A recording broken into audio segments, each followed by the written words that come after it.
So I'm making this video to show you how to protect yourself from a brand new and really easy way for a bad guy to steal your ATM PIN code with an iPhone. Even if you're shielding the keypad so he can't see you put it in. And to show how hard it is even to detect that it happened, I'm gonna go into this store and steal somebody else's code. So watch closely to see if you can tell the moment that I actually do it. So she just swiped her ATM card and she's inputting the PIN here, which is the last thing you do before you finish your transaction. And then I step up to make my purchase. So that was it. If you missed it, let me play that last part over again.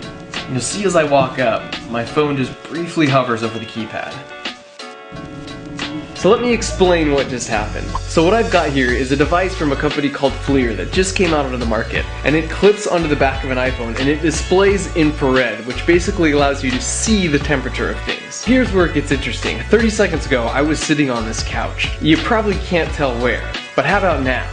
Anytime two objects interact, they will tend toward thermal equilibrium, so they basically try and meet in the middle temperature-wise. And since I'm warmer than the couch, heat flows from my body to the spot on the couch where I'm sitting. So this leaves behind a thermal signature because it'll take a little time for that spot on the couch to cool back down and reach thermal equilibrium once again with the air. Likewise, if I set my warm hand on the cold wall, afterwards my hand is slightly colder, but the wall is slightly warmer where I touched it. And as you probably guessed by now, your fingers leave a thermal signature when you type your PIN code into a debit card machine like this.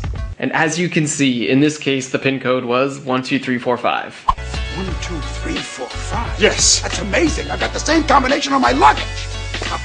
And it gets worse, because since the heat signature fades with time, the bad guy can figure out the order in which the keys were pressed, because the hottest button is likely the one that was pressed last, and the dimmest button is likely the one that was pressed first. So after doing some digging around on this, I was able to find a paper that was published about this method by some researchers at UCSD several years ago. According to their data, they could guess the right PIN code numbers 80% of the time if the image was taken right after. And if the image was taken a full 1 minute later, they still had a 50-50 chance of getting the numbers right. The scary thing is back then, infrared cameras cost $10,000, and it would be really hard to discreetly sneak something of this size into the store. Now, an infrared camera looks like an iPhone case. They're a couple $100, and you can get them at any Apple store.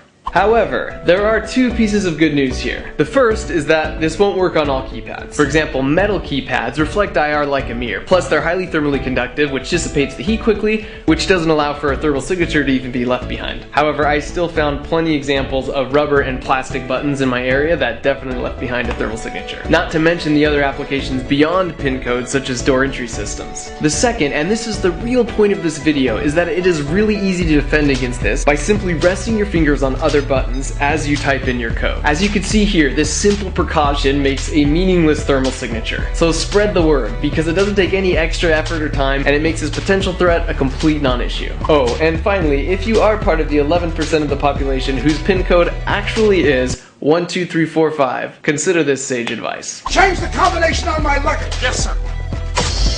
Ah!